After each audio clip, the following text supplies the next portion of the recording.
Hello, James. Thank you so much for joining me today. And James, you are the co-founder of Replenish, the Replenish Culture boxes. So firstly, how are you today? I'm really well. I'm really excited to be here, Harry. Thanks for having me on. And yeah, really looking forward to our discussion. Okay, thank you so much. So James, where did you initially get the idea for the Replenish Culture boxes? Yeah, so it kind of we have to backtrack a little bit to the year 2020. I Okay. was the fostering team manager at a local authority, and I was working alongside some amazing foster carers, trying to think about how we can do more for our Black and mixed heritage children in care. And that was off the back of, some of the unfortunate events that happened this year. I think one of the most pertinent being the murder of George Floyd Yes. and the sort of rise of the Black Lives Matter protests. So we were holding space for a lot of conversations, and there's been a sort of historical um, issue, let's say, I think, in children's services around meeting the needs of children from ethnically diverse backgrounds. So those conversations were really fruitful, and we decided we wanted to do something that could perhaps spark a cultural change. And one of our amazing foster carers, Sarah Livingstone, sort of came to me with this idea of, look, why don't we put a box together? Let's put some products inside it, some combs, and what it serves as is a practical support, but also a prompt to continue the discussions we were having around identity, belonging, difference, race, all of these sort of key themes. We find that the box is a great way into that discussion. Definitely. You mentioned around that time, I remember things like Black Lives Matter, even within football, where people would take the knee, and slowly that seems to have fizzled out. So, on one hand, you can try to make a statement or try to raise awareness, but something like this is lasting. It's not just words, it's something that will be there forever. And I think it's really, really interesting. Um, so you've mentioned how you came up with the idea for the box. And if we go into a bit more deeper, um, why do you think it's so important to have these products in the box? How do you think the child in care that receives a box, how do you think they feel? It's a brilliant question, Harry. I think they feel they feel understood, Yeah, they feel confident, and they feel beautiful. And that's exactly what we wanted. yeah, We yeah. want children to feel like their needs are understood, their needs can be catered to. Um, and we want foster carers to strive for excellence. We want foster carers and local authorities to strive to be the best possible corporate parents they can. And I would argue that it's very difficult to do that if you are not considering the individual needs of the child in your care.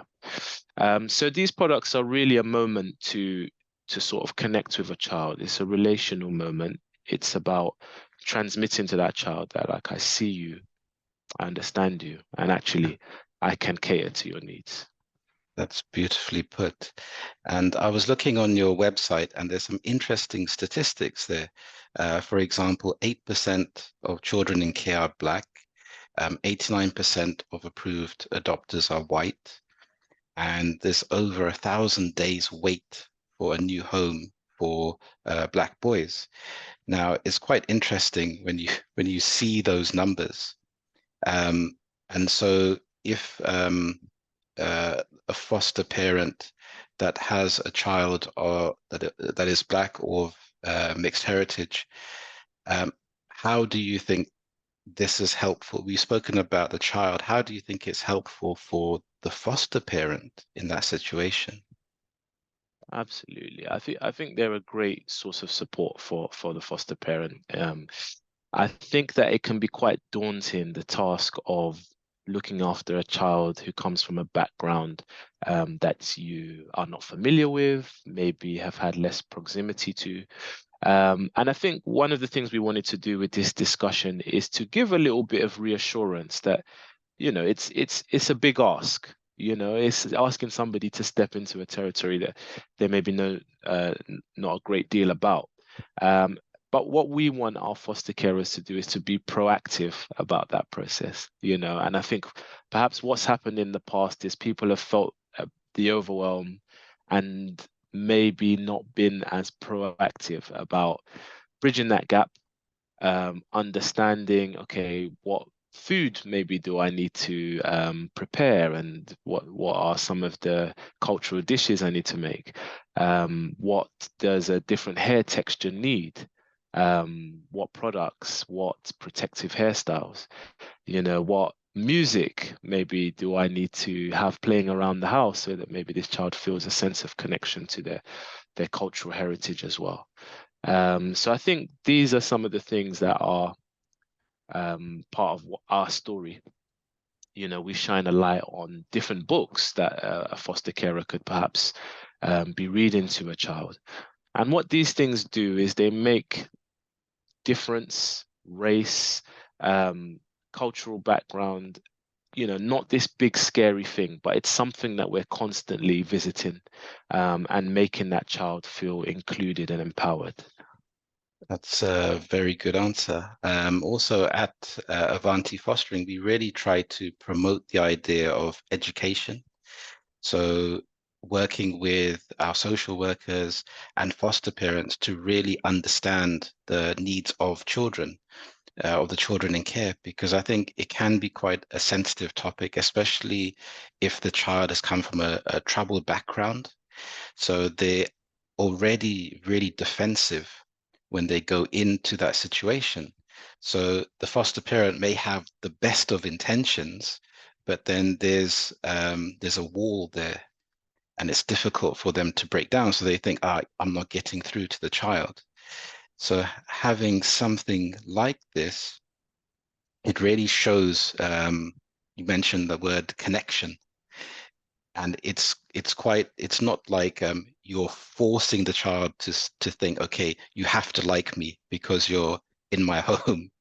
It's offering like a bit of an olive branch to say, I'm not an expert at this, but we can look at this together. You can, when you feel ready, you can talk to me about the different type of products, about the history.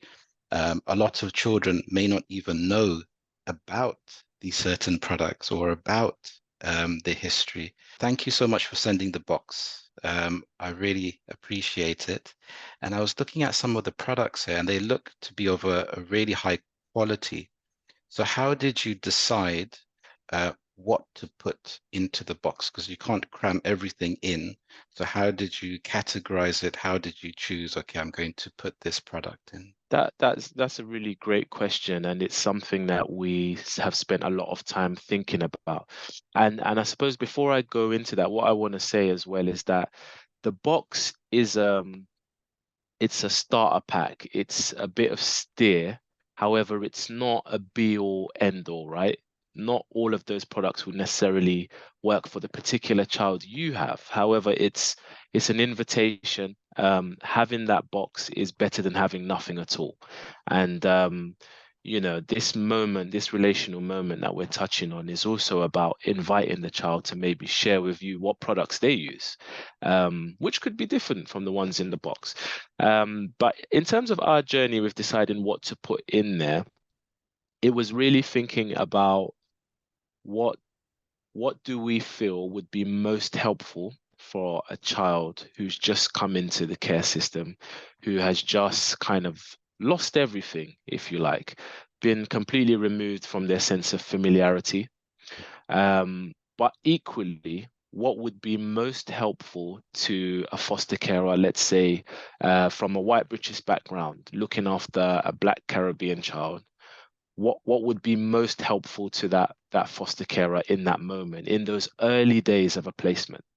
And with that, once we had defined that, we took some support from one of our volunteers, Stephanie, who's amazing. She's got 15 years experience in the kind of hair and beauty industry. And it was about how do we fill a box with products that just give a bit of a gentle steer in terms of what people might want to use. So like I said, I really want to highlight that it's not these are the only products you can use, but they're a start. Perfect. And I like the little note as well, which is celebrate, embrace, and cherish yourself. Absolutely. Yeah. Yes. And that for me is about self-love. You know, we were very Yeah. clear when starting this project that we want our children to understand the importance of self-love and self-care. And the word replenish we landed on because it's about pouring into yourself. Um, always say like you can't pour from an empty cup. And we know that with children who may experience racism, may experience discrimination, that actually it's really important to talk to our children about loving yourself, about celebrating who you are. It's really protective for them. It's really empowering. And that's sort of our mission with this box as well. That's very well put. So you talked about self-love.